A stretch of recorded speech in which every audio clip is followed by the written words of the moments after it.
While you are free to blow my Chichu whistle, keep your hands off my wasabi. Okay. That's right. That's how it rolls when it's a hot one between the Sharks and the Flames. Welcome to Teal Town, USA. I don't want to say after dark because I guess this is probably more like Teal Town, USA in the daytime. Yeah, afternoon. See, even better. It was a great one today, kids. 5-1 victory. Sharks over Flames. Do us a favor, though. Subscribe. Join the interaction, shall you? TealTownUSA.com is the website. Follow us on our media channels, if you will. Facebook, Twitter, Instagram, SoundCloud, and always subscribe to the YouTube page. We do this after every Sharks game.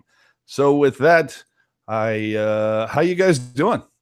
I mean, it was a good one today, boys and ladies watching. Sharks get a 5-1 victory in this one.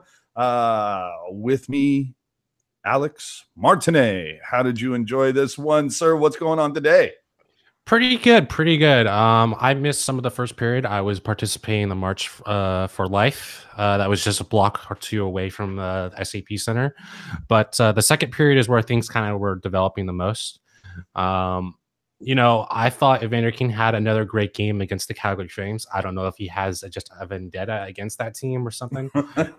But for the most part, I thought Martin Jones perhaps had his best game of the season with 3 or 4 consecutive great saves in the second period. Yeah, some very good ones. There was a bit of monkey business going on. That's why I'm rocking Barrel of Monkeys today. Local guys, Devils Canyon. Shout out to them. Rocket, your just initial thoughts before we deep dive. Calgary Flames lost this game for themselves. The goaltending was great on both sides. Oh, no, it wasn't. Martin Jones was probably the #1 star for the San Jose Sharks today. And hot damn, it's raining from coast to coast. Oh, boy. And just checking out a couple post-game shots here. Looks like Brendan Dillon took a nice little shot off the schnoz there. Looks like it could get any bigger, but it looks a little bigger. Looks a little swollen. It's a bit inflamed. Yeah, it's but I mean, if you noticed, he's had that constant scab across the top of his nose where his visor comes down and hits him like all season. So yeah, I still love the guy, whatever. Well, speaking of Brendan Dillon, let's get into it. Brendan Dillon would start off this scoring escapade, shall we? 7:52 of the first from Tierney and Meyer. I mean, great. It was a great shot. Nice little kind of just a little bit of a snipe, I would say, actually. I mean, Rocket, your boy. What did you like from that first period and Dillon starting things off?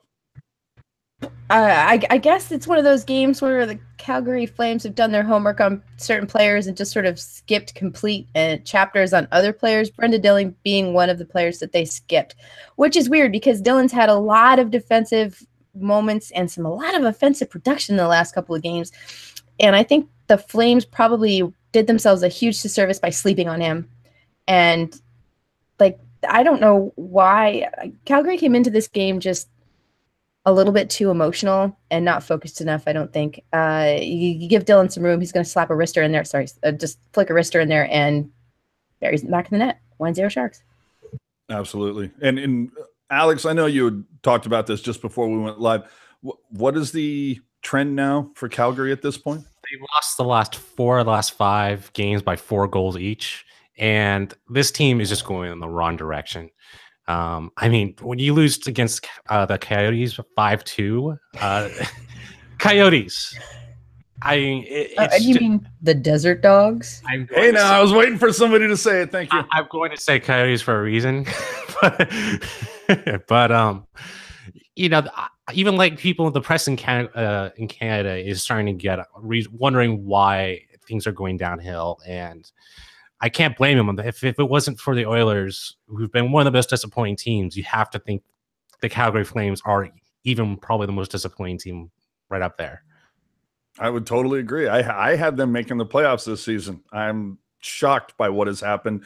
But then again, I had Edmonton making the playoffs. There's something in the water in Western Canada. I don't know what's going on. I mean, I had Calgary leading the Pacific. I thought they had enough talent. I thought it might mature enough. And I mean, they have Johnny Gaudreau, for Pete's sake, Johnny Hockey, and Matt Tkachuk, who's really good at getting under people's skin. They got another couple of guys in there, but they lost a couple of key players, and they're out for the rest of the season.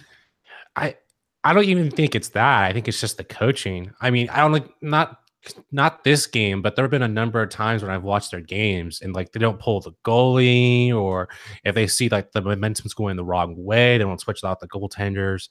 It just seems like maybe the coach is not the right fit for that personnel, and it wouldn't surprise me if we get 2 coaches fired in the Canada region. No, I don't think T-Mac's going anywhere. I'm gonna preach that until it's happening. Right? You know how long Sharks fans had to preach to get rid of T-Mac before he finally left? Since the day he was hired. Oh, wow. I don't know about that. No, I remember the days of everybody wanting Wilson's head on his stick. Yeah, I remember that. Yeah. So anyway, finishing out the first period, Yannick Hansen would net his second. And What? is this? Yeah. Like all of a sudden Hansen's heating up? Really? I mean, this is his second goal in what, 2-3 games? It's not Hansen. It's Invasion of the Body Snatchers. It might very well be. It was just the tip. Just the tip from Burns and Goodrow at 9:06, so just a minute later. So Sharks kind of piling on at that point, just a scotch. But Michael Stone from Furlan and Stewart would get one back for Calgary at 12:17 of the first.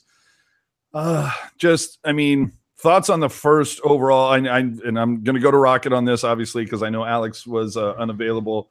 So, I mean, just thoughts on the first. Did you like the way the Sharks came out? I mean, obviously getting those first 2 goals in the first half of the first period. Okay. 100% confession here.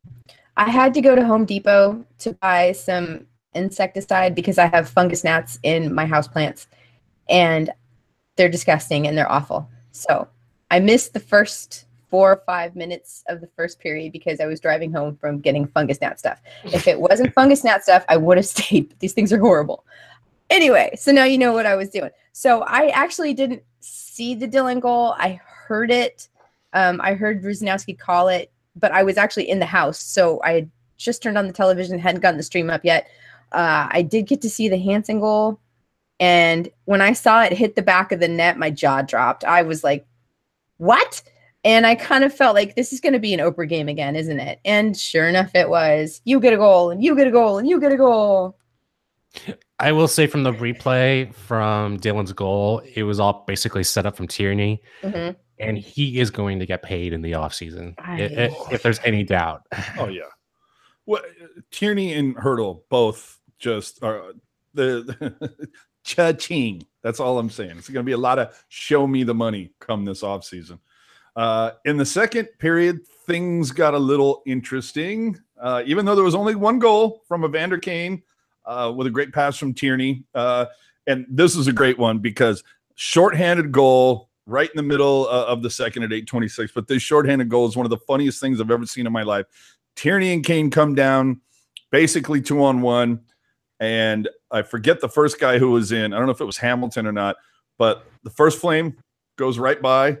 Then Tierney and Kane adjust for just a hot minute, and then Johnny Gaudreau goes right through. And it was very much just all of a sudden Top Gun popped in my head was like, hey, I'm going to hit the brakes. They're going to go right by us. And that's exactly what happened. Mm-hmm. And that had to have been the easiest shorthanded goal Evander Kane has or ever will score in his life, Rocket. I agree. That was a lot of fun to watch those two set that up. I concur with you on the Top Gun analogy because you don't get to see that very often, especially shorthanded like that, where it was 2-on-1 and they literally just hit the brakes, passed, and then straight into the net. It was glorious. I think by that time, Calgary had long since been in their own heads way too much to stay focused on the actual game and their opponent. Like they've been beating themselves, man. If you're losing by 4 goals for the last 4 games, that's you. That's not the other person or the other team. Absolutely. Alex? Yeah. I mean, I thought Calgary today had decent goaltending. There was one save off the bank that I thought Riddick did a great job positioning and went straight into his glove, and they're just for rebound control. It's just with Calgary, they don't have enough great forward depth. And to Rocket's point, the injuries have just hurt Calgary to the point where it's been taking them out of the playoffs. And I don't know how much of that is due to coaching, but like it's just surprising that with 2 or 3 injuries, unlike the Sharks, like they haven't rebounded. And I think Peter DeBoer should probably get runner-up honors, but it's going to be the Vegas Golden Knights coach for sure. Oh, yeah. It's almost a lock at this point. Pretty bad. Like, dude, the engraving's been done, dude. I mean, the only person I would say who's eligible or even like runner-up is probably the Nashville Predators, but like that team was already a Stanley Cup final contender. So it's like, well, I mean, Western Conference reigning champs. So yeah. Moving into the third, though, offensive powerhouse Justin Braun would net his 4th of the season to obviously there must have been a bet going between Dylan and Braun or something, because Dylan got his 4th. All of a sudden Braun's like, I'm gonna lose, better pot one, so we tie it up. What do you think the bet was? Whoever lost had to buy a Birdie Brazil jersey? Probably. But Bronner scores from Couture and Carlson at 10:09, and this was an absolute snipe shot. I mean, when was the last time you saw Braun come in like essentially on a breakaway and snipe one? Yes, Red. Yes, I can see all of your hands that are raising, saying never. We've never seen that before. Then Evander Kane will put the cherry on the Sunday from Pavelski and Dylan at 12:10 of the third. Let's just also point out Dylan getting the Gordie Howe hat trick. Evander Kane coming this close to getting the Gordie Howe hat trick, but let's just talk about that fight for a second. Dylan got off some fantastic uppercuts to begin with. I'm sorry, I'm wearing the teal glasses. Dylan won this one, and as long for my bet slip says it was Dylan. Oh, it was Dylan. Overall, I thought the Flames today was an awful lot of frustration / douchebaggery. I mean, you saw Backlund cross check. Was it Carlson? I believe. Giordano, or no, I think it was Giordano who did it. It was Backlund that cross checked Tierney and didn't even get called for it. And then Hamilton. There was a play where Meyer basically dove in center ice trying to get a puck, and as he's getting up, Hamilton skating back the other way, glances him. Then he tries to get Pavelski to go. I mean, just an awful lot of, again, frustration / a lot of douchebaggery in this one. I think it's more generally just frustration and lack of discipline. Let's put it that way. Because if you look at it, like I said, Calgary was already in their own heads. They clearly remembered the ass whooping that the San Jose Sharks had given them in the previous matchup, and they wanted to, I don't know if they wanted to extract their revenge or if they just wanted to put the hurt on them and make them pay for it physically, but neither one of those plans panned out. I think that Calgary was way too focused on like that whole grudge match revenge thing than they were actually winning the game. I think that's probably what hurt them the most in this, was just not focusing on playing. Yeah, I totally agree with you, Rocket. Calgary has 80 points and has 80 points, and they are 10 points behind Colorado for a wild card spot. Whoa, sorry, I was not at woo. Yeah. Didn't see that one coming. Yeah, they are 10 points behind a wild card spot, and I don't know how many games are left, but it would take a miracle at this point for them to be a playoff contender at this point.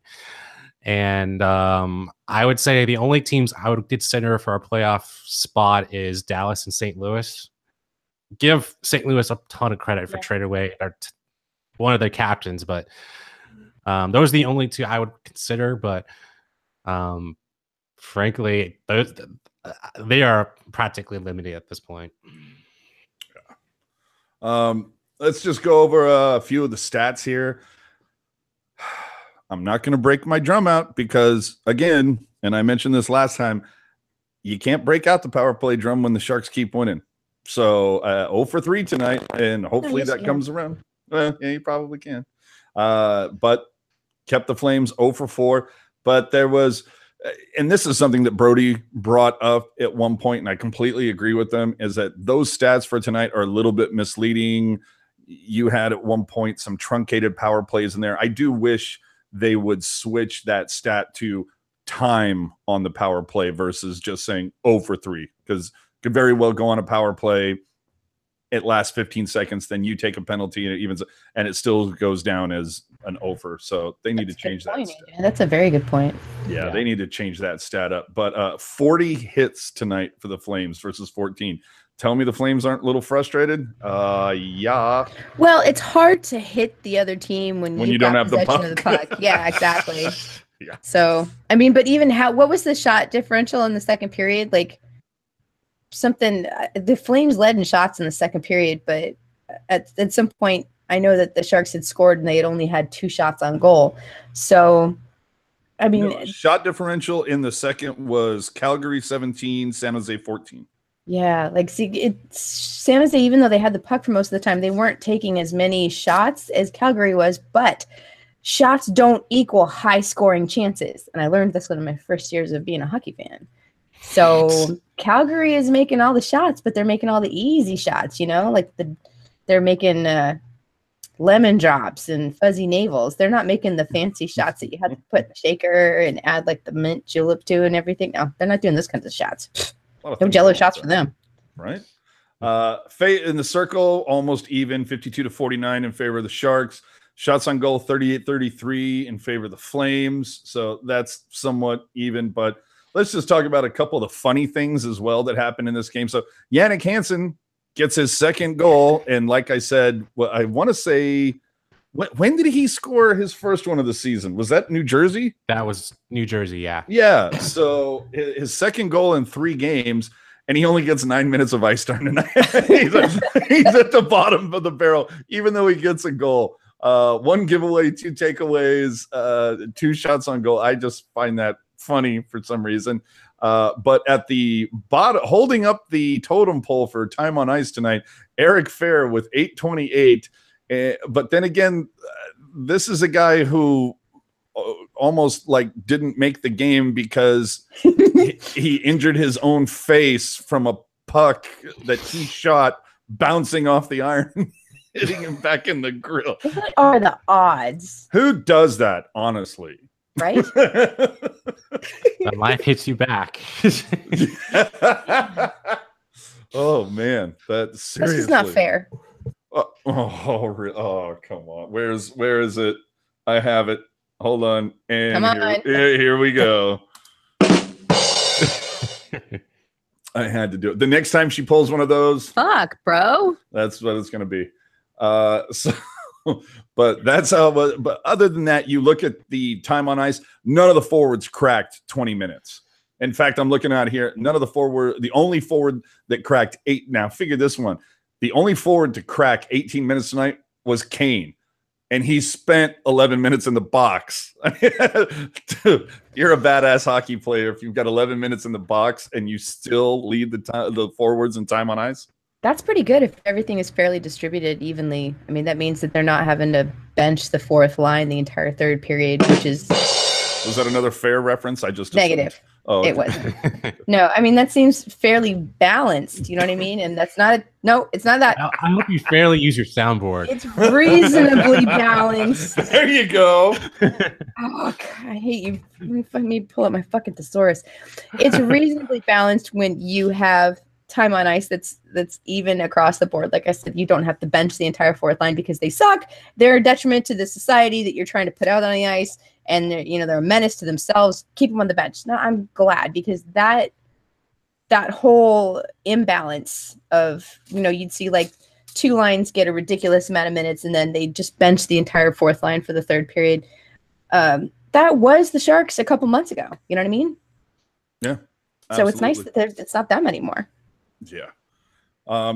Defense, I thought played a good game tonight. The one name that you didn't hear tonight at all, and maybe it was just me, I didn't hear Vlasic's name mentioned like once tonight. Not once, no. Yeah. I mean, even though 22 minutes. I mean, second on ice time for the defensive guys. That was, to me though, it's almost the same as kind of like the refs. Like if you don't hear your name, you're probably doing what you're supposed to do. Exactly. I mean, that's a classic Vlasic. Yeah. Right? He's the shutdown defenseman. He's a defenseman's defenseman. And those kinds of plays and those kinds of minds don't generally get called out too much. But yeah, I agree that he's a pillar of this damn team. And can we talk about one Mr. Martin Jones in this?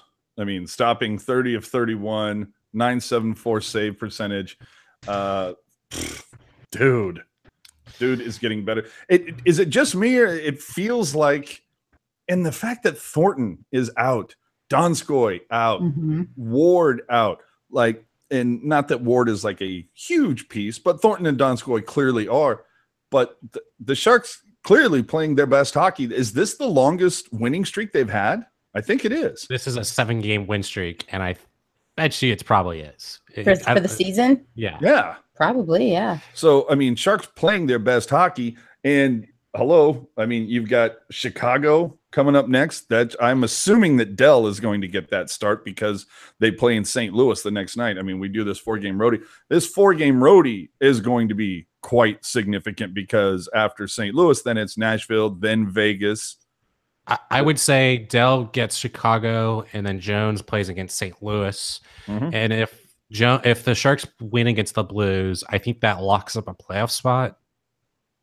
I mean, if worst comes to worst, we can slide into a wild card. But well, Eric pointed out that the magic number right now is 9. So it's that combination. So I think it'll depend. I'm betting that Dell starts versus Chicago. But do you think Dell's going to start for Nashville again? Do you want to I think Dell will start Chicago, and then I think the following week he'll start versus Colorado. I think he gets 2 starts between now and the end of the season. I don't know about that. I think Dell starts against Nashville. Jones gets Vegas. Yeah, So I agree. That way you split it up. I think that they're going to put Dell in against Nashville again. Rob Iman in the chat saying Bobo gets the start in Nashville. Okay. Sure, why not? At this Bring point, him in.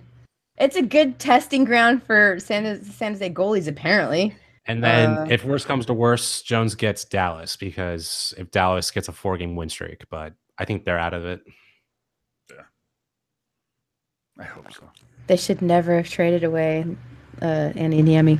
Yep.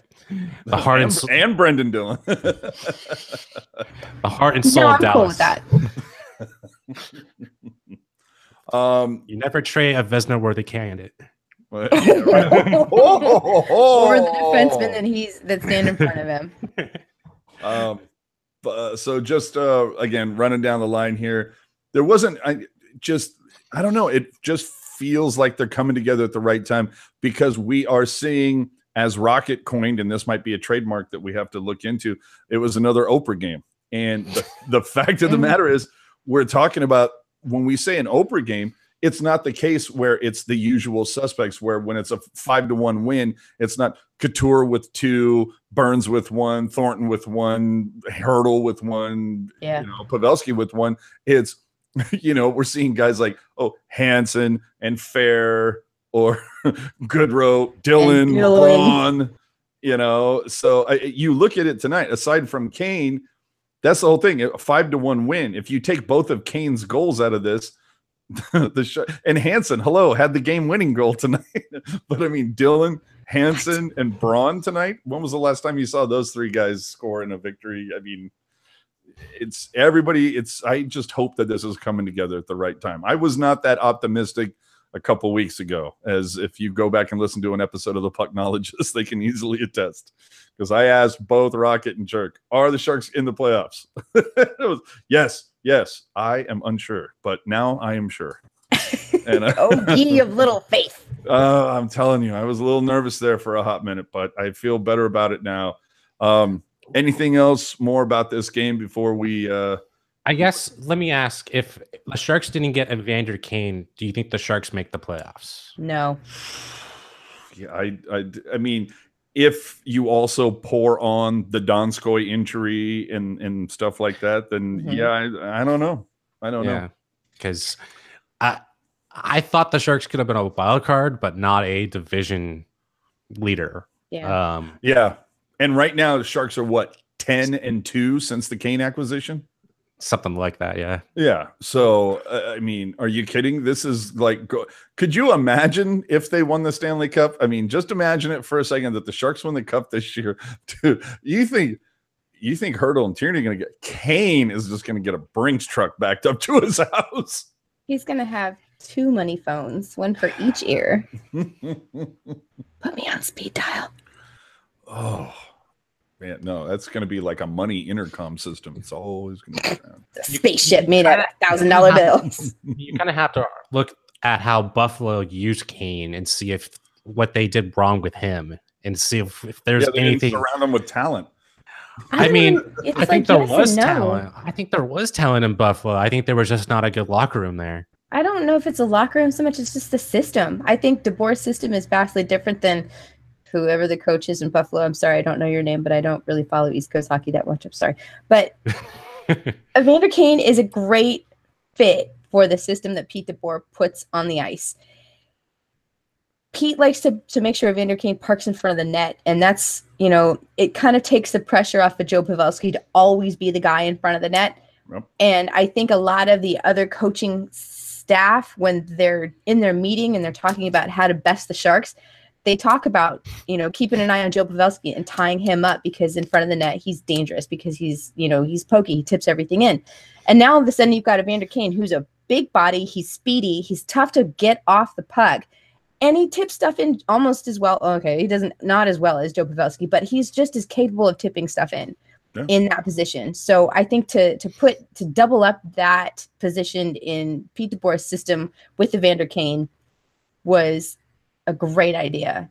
Finally, Doug, you did something right. Wow. He's done plenty of things right. Yeah. I mean, and look, the thing that's getting lost in all this is the Eric Fair acquisition.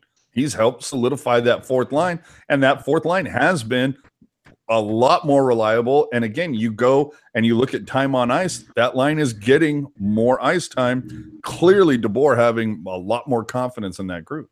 That is a more than fair assessment. Yep. That's a perfectly fair question to ask. I'm sorry. Dear Lord. I'm gonna wear out the button on that one. That's a fair drumbeat. No, stop.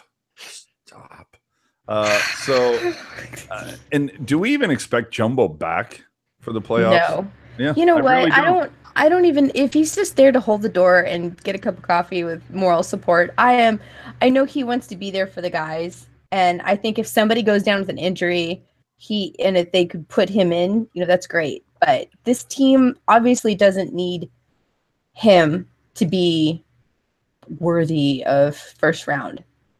And also I think, oh God, and I know some people are going to hate me and some people are going to be like, yes, but leaving Joel Ward out is sort of addition by subtraction. Yes. Yeah. Yeah. God bless Joel. He's an amazing player, but with the speed that Evander Kane and Eric Fair bring to the system, I just don't know if there's enough room for him. That's the point, is that Eric Fair is playing like what I think they expected Joel Ward to be for that fourth line. And Hansen, even though he hasn't been, offensively super productive, well, until recently, he's got the speed. You have to give him that much. I mean, the power play numbers are up because of Joe Thornton's injury. I don't want to say that's the case, but like once you start moving the puck from left to right, not just keep it in one corner, it's much harder for the defense to know what's going on. Yes. Oh, and also he shoots the puck. That also helps. I think I think Vancouver would throw a 1-year deal at Thornton to help keep the door open and close at the right time for Brock Besser next year. Ouch. I still think Joe Thornton's going to come back next year because it can be more of a celebration of his career with the All-Star weekend and everything else. Yeah. But like, I thought if he doesn't come back during the playoffs if you don't see him skating in the next 2 weeks or even the next week. Well, he is skating, but to me, it's when are you going to see him cutting and it's jogging at this point. Yeah, making hockey moves. But Yeah. I don't think. Yeah, I said this the night that it happened. I was saying that's why I still have my paper ticket from that game. You never know. That was such a rough night. That was a sad night. It was. You can blame Blocker if you want. Oh, Yeah. I know. Quirky things happen. As much as I love to blame him for like everything, I mean, quirky things happen. Go ahead. You're perfectly fine to do so. Oh, yeah. Okay. God damn it, Bucker. What the hell's your problem? Moving on. Yeah. No, I'm just gonna hold on to a second. Just because if you think about Bucker, where the hell's that guy been recently? How about Scoring? Hurdle? How about that one? Hurdle he's been a little bit off and on. Oh my god, NHL.com. I hate you so much right now. I just want to punch you. I want to throat punch you right now. Did it just redirect you to an Amway website? Because No, it's really to me. No, it's just that it was offering just like next to no information there for a hot second. But now everything seems to have loaded. I was ready to my impression of I don't even want to do it. But I was going to say, my impression of NHL.com. That was pretty much it.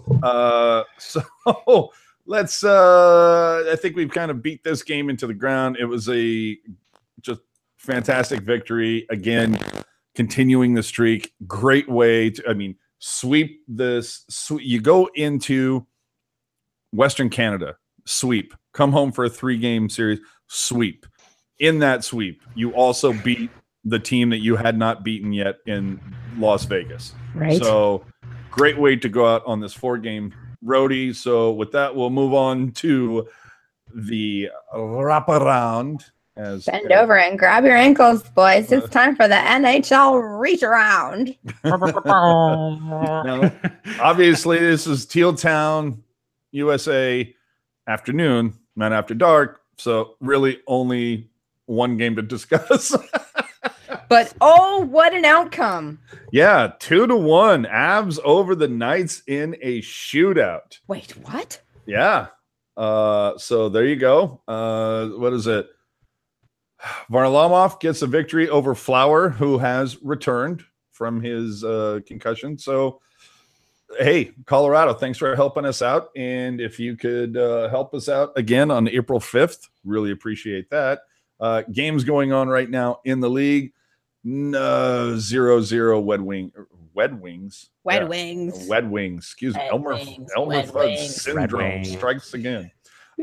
Leafs Wings 0-0. Leafs going on the power play right now.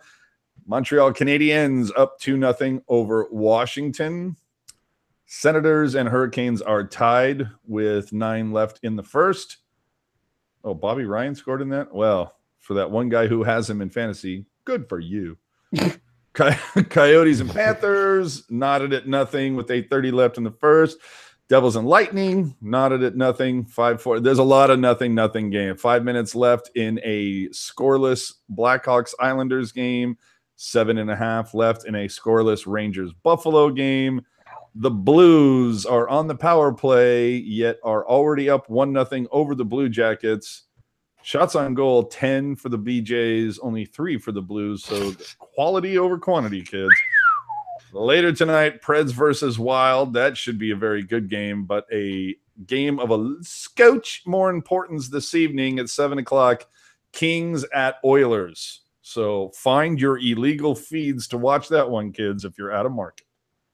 If you're curious about where you can get your legal feeds, you can follow me at rbackhander76 on Twitter, and I will hook you up. Oh my God, I didn't even realize what a great idea that is to get follows. I have to look into that. Mm-hmm.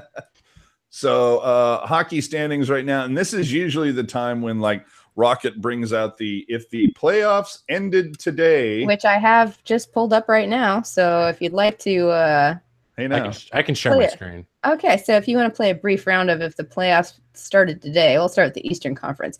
Eastern Conference, Tampa Bay would see New Jersey. Boston would play Toronto. The Capitals versus the Philadelphia Flyers. Pittsburgh Penguins and Columbus Blue Jackets in the hunt. Florida, Carolina, and New York Rangers trailing New Jersey by 12 points. Then over in the Western Conference, Vegas at Colorado. Should be Vegas versus Colorado. The first game, Colorado 0, Vegas 7. The second game, Vegas 1, Colorado 2. They still have another game on Monday. So we'll see how that goes. It's going to be really interesting. That might actually be like the grudge match of the first round. You never know.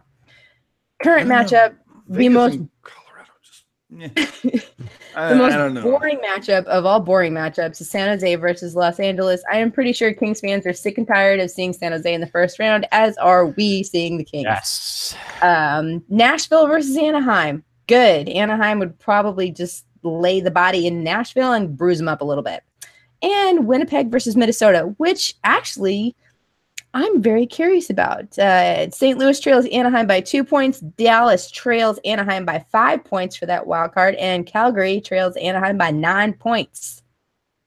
See, but how much better would this be if we went back to what it should be when it comes to playoffs? If we go back to 1-8, 2-7, what have you, because, oh my God, you'd have Nashville versus Anaheim, and isn't that a rematch of a pretty damn big series last year? So that would be great. The current matchup is Nashville versus Anaheim, AJ. Yeah, but I'm just saying, but it remains that at 1-8. But then once you dive deeper, then it's Vegas versus LA.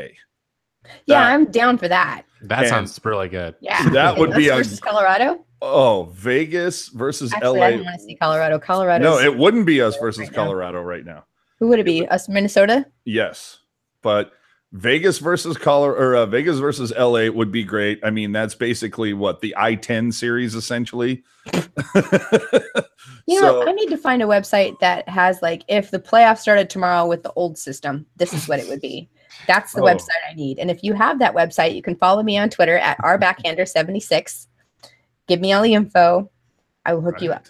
And then, yeah, Winnipeg at Colorado. That could be somewhat interesting. And then San Jose at Minnesota. But at least now that things have changed in since a week or so, because a week ago, San Jose actually would have been a traveling team in the first round. They were going to be a fifth. So this nice little streak here has catapulted them into fourth. So they'd still have home ice advantage either way. But and Chris saying if that playoff started in 2011, this is what the matchups would be. Yeah. These would be better matchups. Let's look at it in the East real quick. So 2, 4, 6, 8. You got Jersey and Tampa. Doesn't change much. Boston and Philly, but Columbus and Toronto instead of Boston and Toronto. And then Washington, Pittsburgh in the first round, which would be a fantastic matchup. I don't know. I think Boston, Toronto is going to be a good one. I think it'll be good, but again, I go back to that whole idea of that it's silly when there are two teams that have that are playing each other. Where is it? But well, okay, it's changed slightly in the last week because of the Sharks' ridiculous streak, but you can use the East as a great example. Second and third have 102 points and 95 points. Second and third in the Metro have 90 and 89. To me, that's just unfair. Yeah, to have one of those two teams out in the first round. It's not fair. Oh, stop it. Sorry, can't. I have a problem. Stop it. The fuck, bro? I'm telling you. So with that, I mean, is there anything else really to cover? Because it feels like we talked it all. And let's be honest, we're only like 20 minutes away from Barracuda hockey. Hey, now, does anybody have any questions in the chat that we need to address? I don't know. I had to turn off the chat. I'm still looking at it, but it kind of. Put your questions in the chat, but I don't see any. So they're just sort of keeping to themselves. I'm scared to death to pull up the chat because I'm scared this damn microphone might stop working because of it. I think it's something to do with, I don't know if it's Hangouts or if it's because I have YouTube open. This is the same time I have Hangouts open, but I'm scared it'll shut that off. Well, okay. So that being said, go catch yourself some Barracuda hockey if you can. This Best goal dance is in the world.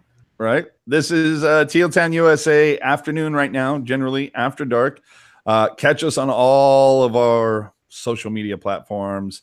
Subscribe on iTunes, on YouTube, SoundCloud, and then all the other logos you see up there, Google Plus, Stitcher, Google Play, iTunes. Stitcher. Will there be a Wheel of Fortune after dark tonight? Oh, I didn't think the Wheel of Fortune replay was until like Tuesday. Is that tonight?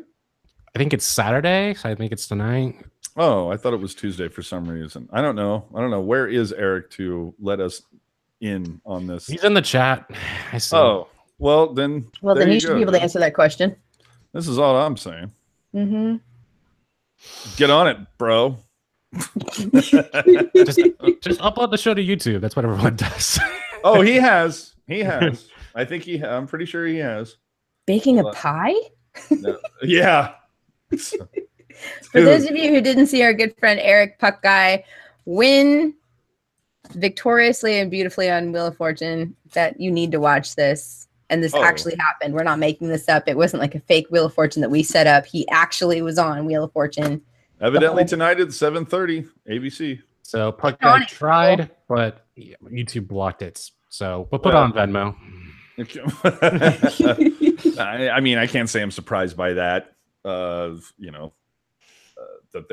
they blocked it, but Daily Motion's pretty good about putting I don't know. Should we just live stream it on Instagram Live when it's on? We'll just like point the camera in and just go. You mean Periscope it?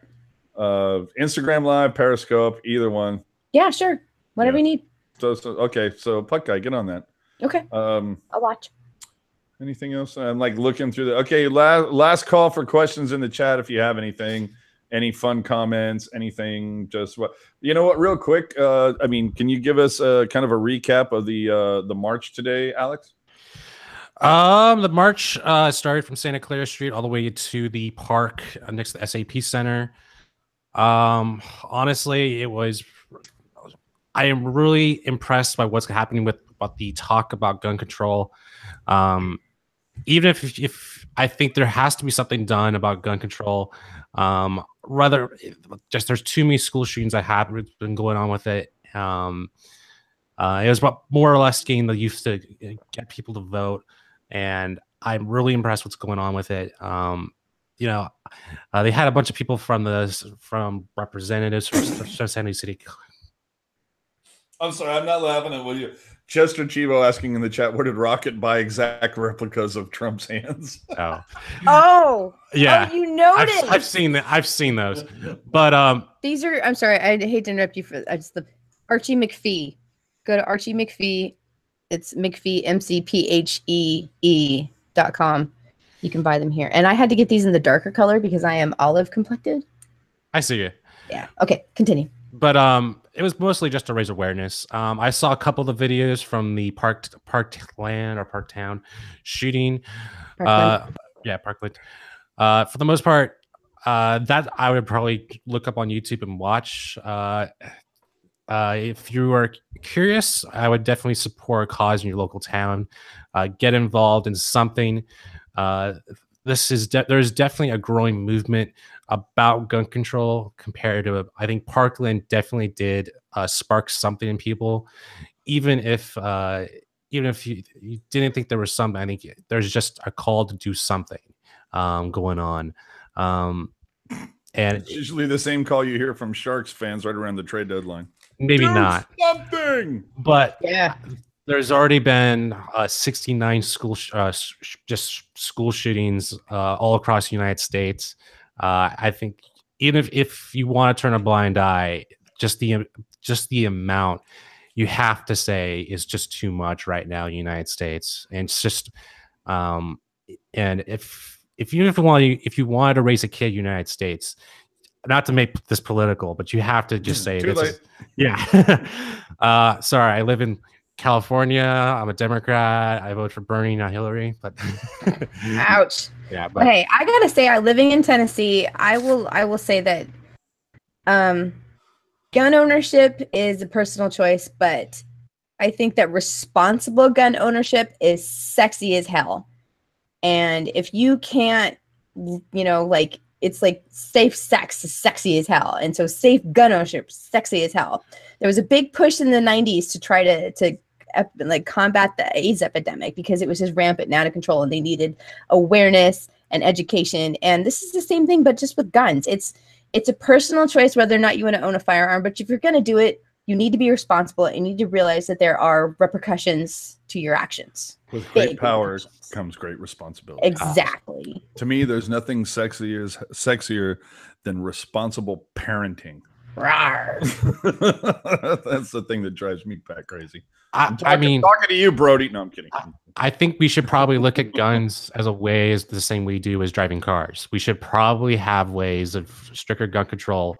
Every 5 or 6 years, you have to still get a driver's test. So I'm assuming that I think that'd be a reasonable amount of expectation. Every 6 years, you have to take a driver's test. What state? No, no. I believe so. You have to. No. I haven't. Like, you mean like behind the wheel? No, I believe it just not behind the wheel, but just the written. The written, yeah. No, I only took the written once, and I was 16. All right. You know what? I'll tell you what. Even so, all you need to get a driver's license, if you have an out-of-state driver's license and you move to Tennessee, after you establish residence in Tennessee, all you have to do is surrender your driver's license from the other state and and prove that you live here, and that's it. And take a vision test. They don't make you review the local or state laws insofar as driving goes. Like, that's how little it's regulated. So, I mean, in some states, driving is a lot more regulated and there's more bureaucracy involved, but it's also safer in California. I believe the roads are a lot safer than they are here because people just do whatever the hell they want and nobody pulls them over for anything. All right. And with that, we're wrapping up the Politics After Dark. The one thing, your kids, fold your laundry, and tune in to Teal Town After Dark tomorrow night after the game. And we just want to send out thoughts and prayers to Cam Ward, who was unable to Cam Ward that bitch the other night. I mean, versus Arizona of all teams. Cam Ward, thoughts and prayers to you. It is not often prayers, Cam Ward, that you actually skate the puck into your own net. Thoughts and prayers for you, Cam. Man, that's a whole other conversation we're going to have on the Pucknologists. You're not lying. Yeah. Speaking of which, new Pucknologist should drop tomorrow night with not tomorrow night, I'm sorry, Monday night with any luck. That's how that should work. Oh, Neves. The other thing, you can call the Shark Store. From what I understand, they actually, if you're a Chichu fan, after we saw the whole Chichu retirement thing, and it was probably bad of us not to say something about Cheech after what happened today, but they evidently did have special pucks today that said official puck, but it had little 14s on there, which I thought was really cool, and I believe those were available at the Shark Store for purchase. But I mean, I know we covered this when they announced the retirement. Any final thoughts on Cheech? Anything that came to mind since we last discussed it as we put the Cheechu era to bed, so to speak? It was nice to see Thornton out there today making an appearance, because obviously, if not for Jumbo, I don't think Cheechu is a Richard Award recipient. No, but the one thing I remember from Cheechu was after he did the behind the legs goal past Patrick Waugh, and the Sharks eventually won that game. There was like this big rush to see that highlight because everyone thought they saw that goal, but they couldn't believe it. And it wasn't like social media where the highlights were already on the web like 30 seconds to a minute later. And there was like this buzz in the air that he actually did that. God, that was just amazing what he did. Well, and one of the things, there was video of it that was tweeted out earlier that somebody, if you go to a Sharks game, you'll see that at least once or so during a game, they will say, you know, tonight's lucky fan sitting in section 212, row 3, seat 2, wins an autographed so-and-so jersey. Well, tonight it was they won a Chichu jersey, and Chichu delivered it. Oh, That was awesome. That's a memory. That's some fan service right there. Yeah, that's something that needs to happen every time there's some sort of retirement, whether Nolan or anybody. I mean, when Marlowe retires, I mean, that would put him to work. That's what I say. That's what I'm talking about. And in fact, Dan Boyle had a Q&A earlier this week, and I asked him if he saw himself coming back after, because right now he's evidently in the middle of building a new home, and he's just really into his daughters who are 11 and 9, and he just wants to be dad dude and like work on this house, which I'm sure has like the most ultimate man cave ever invented. But not if he's got 2 daughters. Well, no, that's what I'm saying. He needs the escape room. He has to have that space. But I asked him, you know, look, you fast forward a couple of years when the daughter's in her high school, when the house is completed, do you see yourself coming back as a coach, a front office guy, or even in the broadcast booth? And he says, I'm not even thinking about that right now, but yeah, I could see it. And I'm like, well, then if you're not thinking about it, how can you, what? You know, ever since Cam Ward. You're trying to Cam Ward this bitch? Do it. Oh man. Never mind. I had a thought. Whatever. Oh, did it leave you? It went. It went. It was being a bitch. I would love Dan Boyle to replace Dave Maley with Bruce Maskey. God. That would be great. Because I think Boyle has some. Boyle, to me, I think borders a little on Remenda in just that I don't think he would really care. Like if the Sharks were playing like garbage, he would call them out. He wouldn't sit there and try to find that sliver of a silver lining just to make the front office happy or try to paint things in a pretty light way. You know, there's sometimes when the elephant's walking by, you have to say, hey, that's an elephant. You can't just sit there and go, wow, look at how delicate that elephant is. What? No, you have to call it what it is. Yeah. Well, I mean, you have to look at how many Sharks alumni have settled in the Bay Area since they've retired. I think they said somewhere like 13 or 14. And I don't know about other places outside of like Toronto, you know, Canada, where just anywhere in Canada, I think probably like hockey players that I just, in my mind, because I'm so ignorant of Canadian culture, in my mind, there's like 50 former NHLers that live in every major city in Canada across all the provinces, except for maybe like the upper territories. That's just me because I'm dumb. But like the United States is a big state, and there's only so many places where Canadians would be like, this is an acceptable place to live. Sure, because there's a lot of shithole places, Nashville included. So, you know, you look at places like, well, hell, Nashville, and then you look at some place like San Jose, and you think about how many people have been here since 97 and how many people have been there since 91, and the difference between how many people have settled here, which is like Chris Mason and Bueller.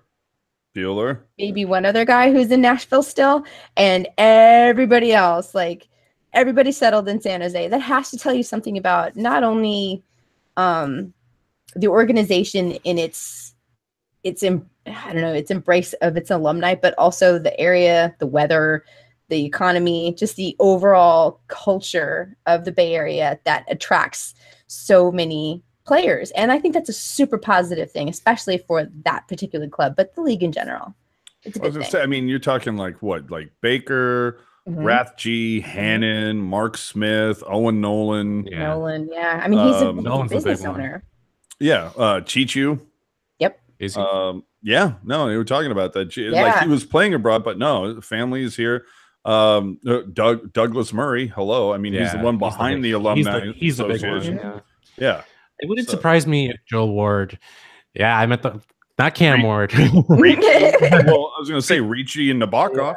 But I'm hoping that Joe Ward takes up the announcer booth, because I think there'd be a great addition just to diversify the booth experience. Because if you look across the rest of the NHL, it's practically all white. Not to throw it all out like that, Well, but No, but that's actually I don't a really mean to. good plan. I don't mean to rain on your parade. If you look across the NHL, kind of the same thing.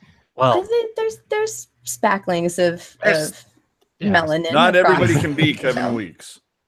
No, I think that you have a really good point. That would be a good fit for him. I And- think if he feels comfortable with broadcasting. there would I mean, probably he be certainly only is the dresser for it. there'd probably be only 2 markets he could do it in, which would probably be Washington, since he played there, and San Jose. But Mhm. Washington's, it's with all those politics. I don't think you would probably see it there. So San Jose is his best shot to get us started. Well, and in the chat, Robin pointing out a great point. There's a color shouldn't have anything to do with it. If you're good at your job and you can bring some that you can clearly, I cannot speak well, but if you can speak well and point out I'm sorry, like Dave Maley, very, very nice guy. But that job does not fit him. That's just not the job for him. I'm sure there are several other ones that he is awesome at. This is just not the one for him. I'm hoping that the Sharks recognize this and in the offseason perhaps say, Maley, we'll love to use you. Oh, Maley, hello. There's another alumni guy, but it's kind of like, if you can fill in from time to time, that would be great, but we need to go in a different direction or something. I would be down for that. I would be down for Joel Royce. If Baker isn't going to return, then we need to find somebody else. And I'm trying to I thought Nolan, I remember Nolan doing a game and I thought he did a serviceable job at it. And I remember a couple of times, like even Mark Smith coming on pregame and having some interesting insight. I do wish that the Sharks, and not that they're they could be interested in it and the players are just kind of like, nah, I'm good. But it would be nice if either NBCSN or the Sharks somehow worked out a deal to get the alumni a little bit more involved, whether it's on pregame or coming in and offering a third voice during the broadcast, whether it's radio or TV. Do you think there's enough alumni on the Sharks to have an alumni game against another team, like a Sharks alumni versus an LA Kings alumni game? Almost. Well, I mean, the Kings, hello, they've been around like twice as long, but I get what you're saying. I think just about. I mean, not locally. Okay, Anaheim. How's that? Okay, see, there you go. That's a good comparison. Probably not. I think you're almost there. Has Stewart retired? Brad Stewart No, retired? I think he's still a free agent, but I think he's on the verge of retiring. Yeah, I was going to say I think we're going to see Brad Stewart night next year. And is he local? Did he stick around? I don't know. Obviously, Hannon did, and again, Smith. Brad Stewart, did he retire? See, and Josh saying replace Maley with Douglas Murray. Murray, I don't know, has the vocal stylings that you would appreciate. I think it might be kind of like replacing 6 of one with half a dozen of another, bringing in Murray. I love Murray, but Murray does though. You gotta like Murray's got 10 plus on the charisma, and Maley's like 3. So, according to Wikipedia, Brad Stewart retired in 2016. Oh. Well, he must have retired as a Red Wing then or something, because he's like, that's where I got my cup. That's where I'm staying. So, okay. Yeah. Well, and you can see that. I mean, for the love of God, Dan Boyle won a cup with Tampa, but retired as a Shark because he clearly there was something that happened between Dan Boyle and that front office. Let me tell you. I mean, he was a 3-time All-Star with the Sharks. So he had his Olympic champion. So he had his best years with the Sharks. And all that Tampa Bay year, that Tampa Bay Cup was remarkably lucky if you look at how they got there. Oh, Eric's saying that Stewie retired as an Avalanche player? Wait, what? Evidently, even though he came back and played here. Okay, sure. But, I mean, I think we can all still agree that Stewie was never the same player after the hit from Jody Shelley. but I'll leave it at that. Okay. Okay. Yeah. Okay, I have a question real fast. Jody Shelley, Okay. bigger bum than Ryan Reeves? No. On or off the ice? Yeah. Boy, that's a tough one. No, I'm still gonna go Reeves on this one. Okay, fair enough.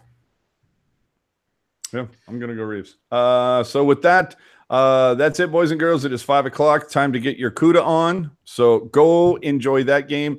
Once again, please do us a favor. Go check out the website, tealtownusa.com. Follow at tealtownusa on the Twitter machine. Also, same on Instagram. Go catch yourself some CUDA. Again, at our backhander 76 if you need to find the inside knowledge for the stream to catch that game. And you never know. You may very well see like Kevin Lacey and Ian Reed on this channel in about 2.5 hours doing a little CUDA after dark. Stranger things have occurred, my friend. I look forward to that. So that's it. We have to get it out of here. So thanks for watching. We will see you after Blackhawks Sharks on Monday night. Have a fantastic rest of your Saturday.